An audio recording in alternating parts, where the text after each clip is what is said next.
ليعذب الله المنافقين والمنافقات والمشركين والمشركات ويتوب الله على المؤمنين والمؤمنات وكان الله غفورا رحيما. صدق الله العظيم. صدق الله العظيم وبلغ رسوله الكريم ونحن على ذلك من الشاهدين. أهلا وسهلا ومرحبا بكم بسهرة فنية وسياسية لمكتب سعد الجاه ينظمها رئيس المكتب أحمد بزيد والزمراقي والمنسق العام حميدة واللي.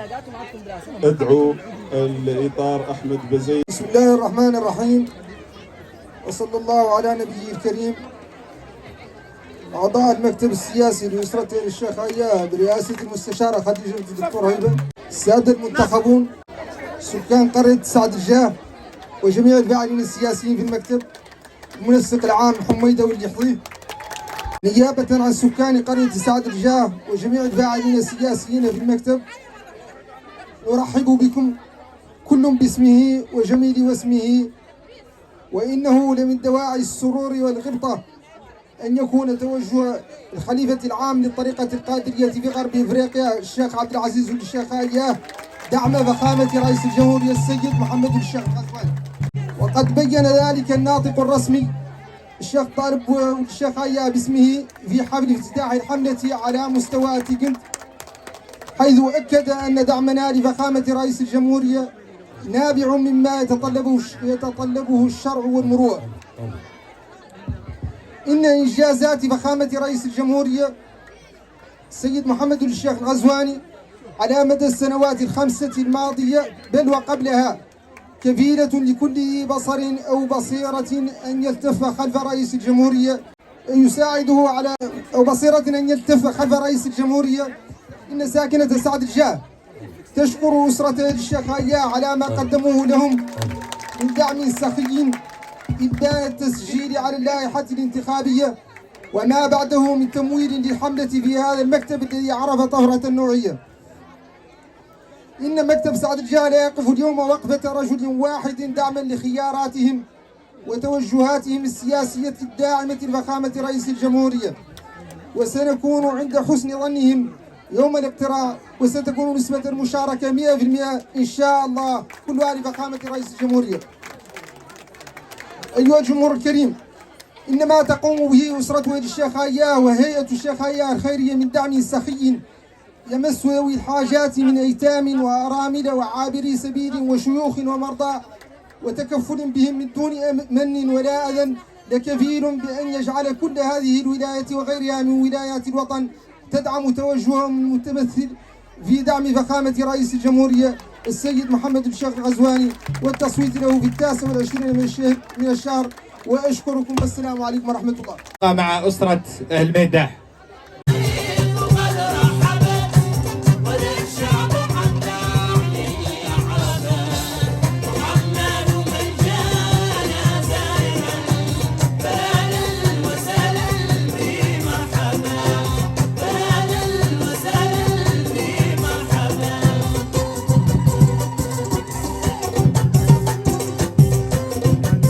شكرا جزيلا لفرقة الميداح.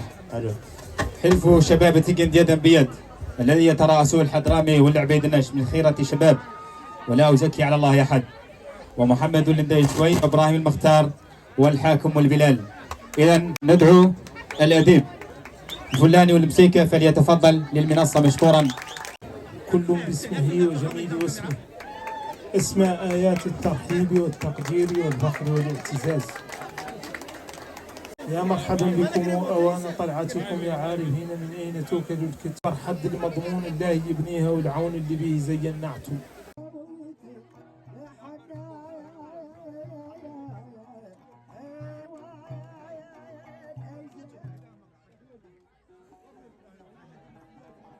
شكرا جزيلا. بحول الله وقدرته نبدأ فعاليات هذه السهرة.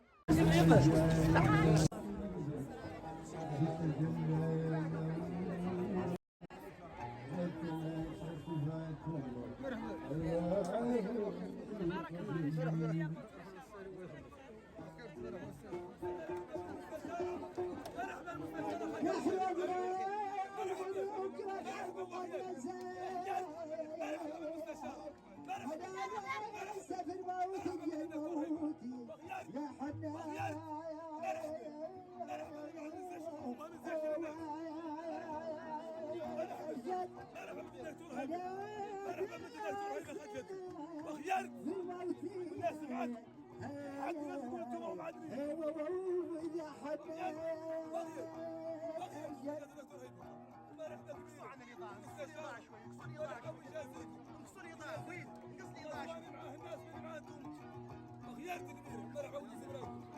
عندنا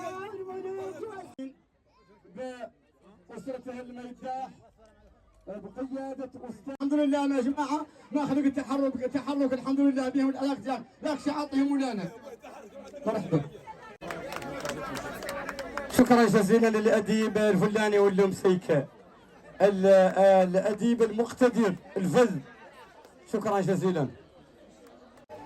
إذا فيك الكمال وكل الخير مجتمع، ولم يكن في سواك ذاك مجتمعا، والمصطفى أنت والمختار من مضر، وأنت خير من إلى الإله دعا. أرجو الشفاعة منك أنت يوم لها، إذا تقاصر عنها قبلك الشفعاء. واسمي محمد يحوي ولد فغ عمر، راني مرحب بأستاذي محمد والميداح. قال عني أنا كبر منه سنا، أنا موافق عليه، يا غير بعد قراني في الأكواد 5 ما ينبك رذل ما ينفخرة الا لا يشفرون اهل سعد الجاه عنهم عدني روايه عظيمه الا يا وعدوا شي كيف لا يصمكون به. العزه من الشيخ خيه ولد الشيخ الطالب بويا ولد شيخنا الشيخ سعد بويا ولد الشيخ محمد فاضل. قد طفلت قلت لن يبلغ المرء مهما المرء قد كان، ونجل من كان او مهما على شانا. شأوى الكريمة بنت الأكرمين فلن ترى كميدانها في الجود ميدانا. فالعزة قد خلفت أهل الندى زمرا، وراءها وسمت فضلا وإحسانا. بنت الغيوث أبات الضيم رتبتها أعيت فلم تبق للتشبيه إمكانا. والباذلون كثير غير أنهم بالبذل يبغون إطراء وإعلانا. والشيخة العزة تبغي وجه خالقها تقف بلا منهج الآباء ديدانا. ما إن تريد جزاء لا وليس به تبغي شكورا وإشهارا وتبيانا. جزاك عنا إله العرش صالحة ما خلات العز الأجواد ذكروا ما هي من الأرداد. شوفوا العين الكرم التيلاد وكبر الشان وكبر المزة، بأخلاق وحلاوة بمقاد معالي، بزيزة نزل أمور وبنفاق وتفقاد الضعفة ببلول الخرزة ما لا هي الحق والفنان. في المعطى معطاها سوات فيه الناس، وذاك الذبات شفناها قبال، ولا خلات شكاية من حد ملزة، ثقيلة عويصة ما جات بل يشرح الأخلاق العزة. وش من الناس ماله يعطيه مسكين، ايش من الناس ماله يعطيه الفوق لا في سمع وذنيه. داير وهيدا به عليه وساعي فيه، وذيك الحزه لك صانيه عنده راعيه غير الصباط العزه. شطاته ما تبغي سميه بايعته للمولى عز وجل، تبغي تفلح به القدام وبل اللغزه ما لا هي الحق والفلان ولا منتو في الشان. الحزه ذيك اللي حقت من تردان في الجود والاخلاق العزه. عزها كريم دعم غزواني حميد بالانصاف بلا خلاف، ما رت عنه ناجح الاشراف. اكيد سهره مترأس كريم دعم غزواني حميد.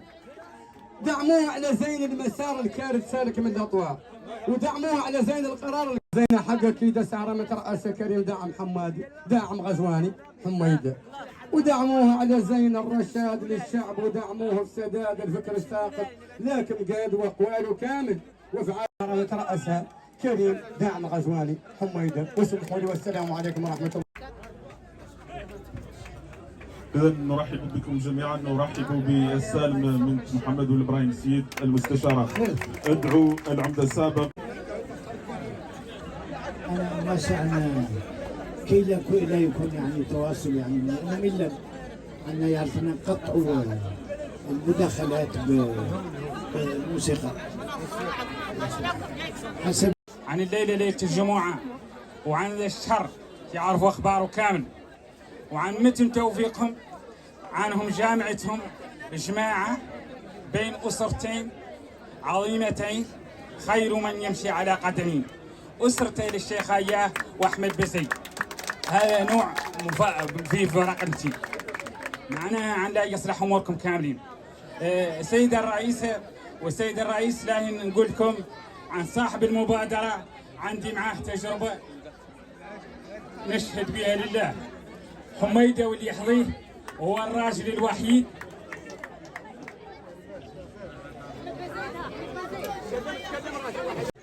أنا مرحبين ترحيب خاص بالشيخ الطالبوي والشيخ أياه الناطق الرسمي باسم الخلافة العامة للطريقة الخادمية في غرب أفريقيا. قد علمت سماء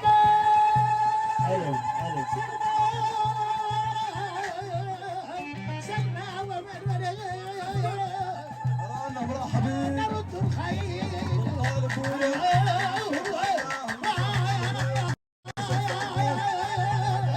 صلوا على الرسول المصطفى هذه المستكملون الشرفاء المستكملون الله يا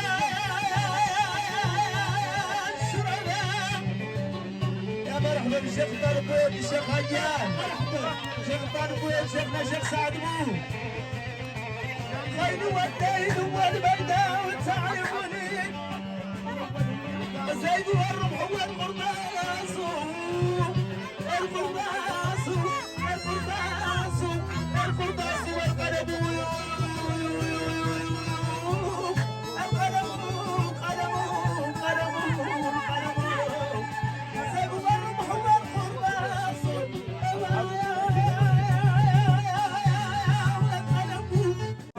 هذا هو راجلنا حبيبنا هو منسقنا حميد عندكم شيخنا الشيخ أياه والشيخ الطالبوي حكمناكم كيف الناس عندهم. الآن تحمد الكتاب النجاط احمد بن زيد وحميده والباقي والشيخ أياه الناطق الرسمي باسم الخلافة العامة للطريقة الخادمية على مولان اذا قلنا قاع من هذا المنبر يقولوا لكم انتم على كتاب النمشاط عندهم على كتاب مباشر النمشاط هذه الانتخابات اللي باقي مسجله فيها بين الرجال وهذه الانتخابات اللي راح مسجله فيها 10000 رجال. هذا الجمهور لشيخنا الشيخ أياه. والثانية مالكي سعد الجاه كانت مسجله فيه داخل 300 اليوم مسجله فيها 900 رجال في فترة شهود شيخنا الشيخ أياه. هذا شيء يذكر ويشكر. ورانا اليوم ندوروا نعرفوا عنا على مدام المسؤولية ومدام الالتزام بحيث عنا نزركوا نتوجهوا لصناديق الاقتراع احنا لسعد الجاه ونزركوا فيهم 100% لهذا المرشح اللي داعمه هاي الأسرة وهاي الخلافة. السلام عليكم ورحمة الله. السيدة الرئيسة طالبك عنك وتوصي وعندك وصية خاصة على نساء سعد الجاه. نساء سعد الجاه مسألة خاصة. من هذه الناحية نرحب بالجماعة اللي داعمة هذه السهم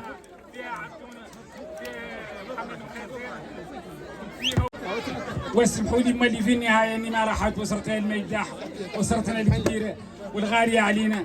بارك الله فيك وعليك يا عمي تزيد في عمرك ان شاء الله تعالى. حين الميكرو طالب الشيخ أياه. المستكملون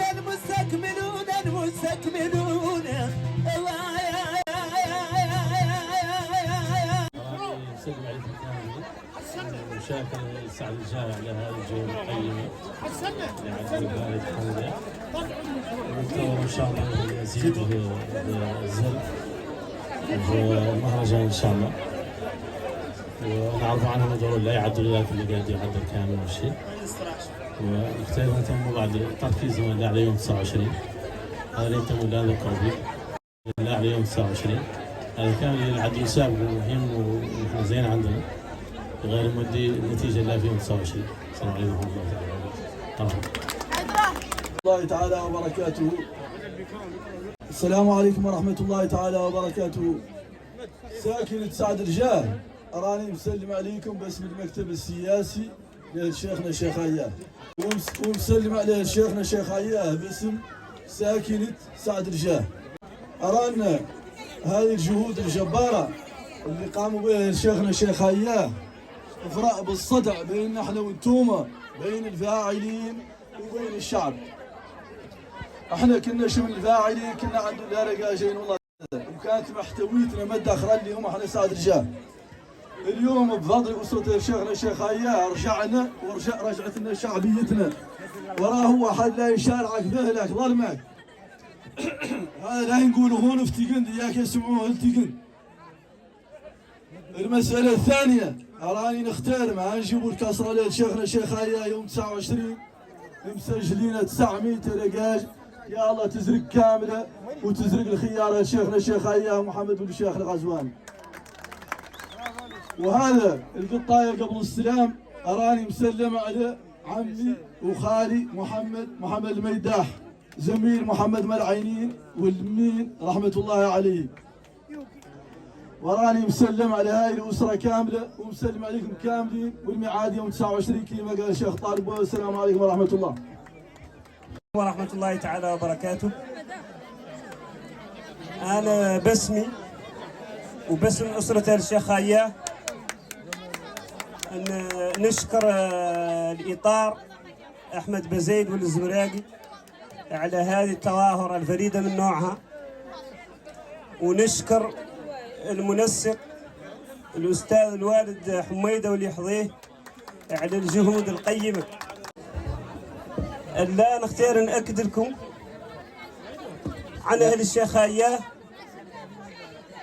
على أنهم يعولوا على ساكنة سعد الجاه، وعلى أنهم مهم عندهم نسبة المشاركة، وعلى أنهم في تحدي كبير لابد من يثبتوا لهم فيه سعد الجاه، على أنهم سعد الجاه مفهوم الكلمة.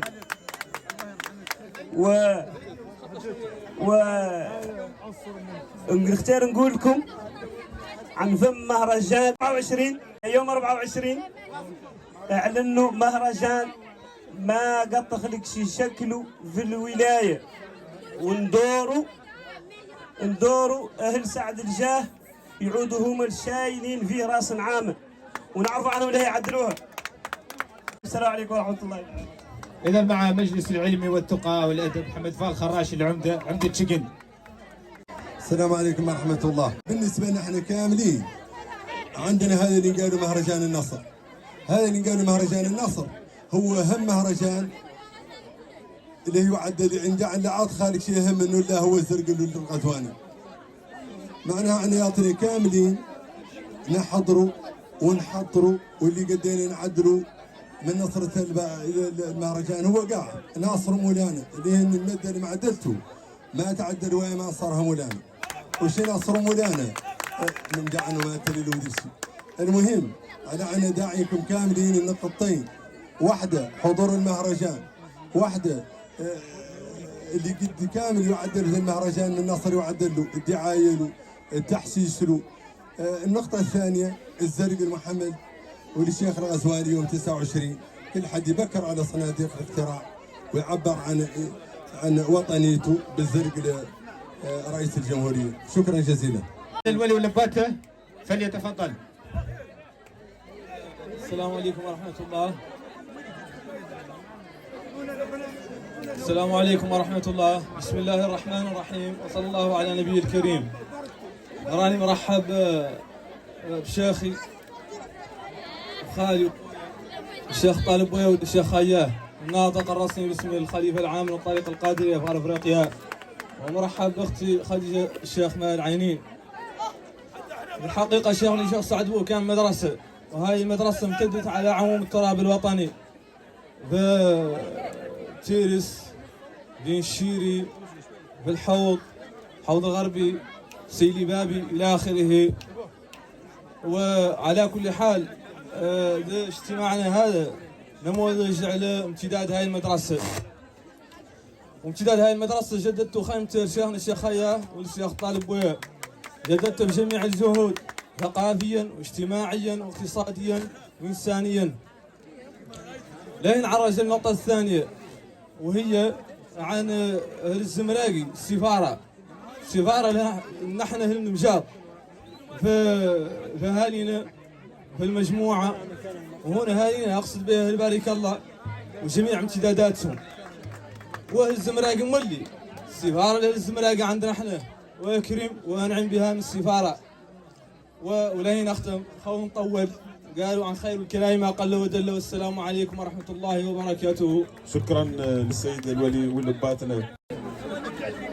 مسؤولية الشباب الحجة متحمدة، ضيوفنا الأعزاء أهلا وسهلا بكم جميعا. لا يخفى عليكم جميعا الدور الحيوي الذي تلعب المرأة في المجال السياسي، حيث تساهم بفعالية في صياغة السياسات واتخاذ القرارات التي تؤثر على المجتمع ككل. وقد حظيت خلال حكم فخامة رئيس الجمهورية السيد محمد ولي الشيخ الغزواني بتقديم ملحوظ في العديد من المجالات، وشغلت عدة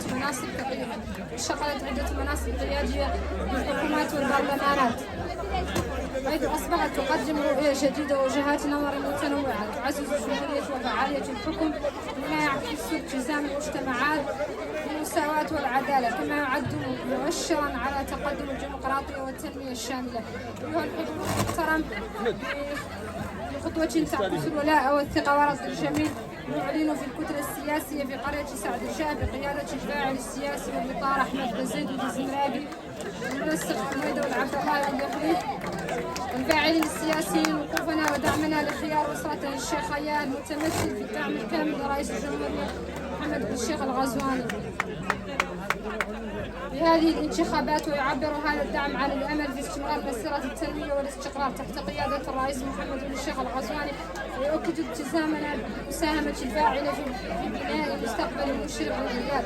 ختاما نؤكد عزمنا الراسخ على العمل الميداني والتعبئة الشاملة من أجل ضمان نجاح رئيس الجمهورية السيد محمد بن الشيخ الغزواني في الانتخابات في الشوط الأول، وإننا ملتزمون ببذل كل جهد ممكن لتعزيز التواصل مع الناخبين وتوضيح الرؤية المستقبلية التي يحملها برنامج الرئيس، والذي يتركز على التنمية والاستقرار والازدهار لجميع كما نثق بأن تفانيكم دعمكم سيكون لنا الركيزة الأساسية لتحقيق هذا الهدف النبيل، وتؤكد على استمرارنا في العمل الذاكر لتحقيق تطلعات شعبنا نحو مستقبل أفضل. والسلام عليكم ورحمة الله تعالى وبركاته. شكرا جزيلا للفاعل. صلي على سيدنا محمد. أدعوكم جميعا أن تدعوا بالشفاء العاجل للمنسق القاسم الخي، أن يعيده الله إلينا في أسرع وقت إن شاء الله. ثانيا يثمن حضور هذه الجماعة اللي هي جماعة سعد الجاه، وبالنسبة لي أنا كمنسق شباب لاحظت عن الحضور أنه أكثر اللي فيه الحمد لله أنه شباب، وبالتالي رانا دائرين عليهم العون. لذلك قالوا التعبئة والتحسيس. جماعة سعد الجاه وجماعة تيغنت وشباب تيغنت بوعيكم وبإرادتكم طالبين منكم كاملين تنزلوا الميدان وتعدلوا حملة التعبئة والتحسيس في القرى المجاورة وفي مدينة تيغنت. والسلام عليكم ورحمة الله وبركاته. ننطر كلمة نائب منسق بلدية تيغنت أبو بكر من العديل. السلام عليكم ورحمة الله تعالى وبركاته. راني مسلمين عليكم كاملين، وخاصة أهل سعد الجاه، ومرحبين باللي هون كامل. لا نوصلكم إلا على رواية واحدة، المهرجان يوم 24 والزرق يوم 29 كامل يصب، يا الله يعود يصب الله في ذاك المهرجان، يعود حاشد إن شاء الله، يعود هو أول مهرجان يخلق في المقاطعة في الولاية كامل.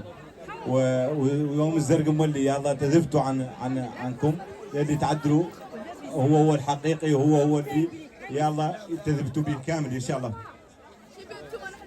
ورانا الصبح مولي عند راهو منسق المقاطعه، راهو جاي بين 9 و 11 المقاطعه، منسق الولايه راهو جاي بين 9 و 11 المقاطعه، يا الله كامل تعودوا حاضرين. والسلام عليكم ورحمه الله تعالى وبركاته. إذا شكرا سيد المنسق. أدعو مستشار البلدي محمد ولي العثمان وعضو مكتب سعد الجاه، الناطق الرسمي باسم مكتب سعد الجاه، وليتفضل. بسم الله الرحمن الرحيم، والصلاة والسلام على رسول الله. أنا مرحب بكم كاملين. النمشاط لا سعد الجاه وسعد الجاه لا النمشاط، هذا شواب قافك الضي.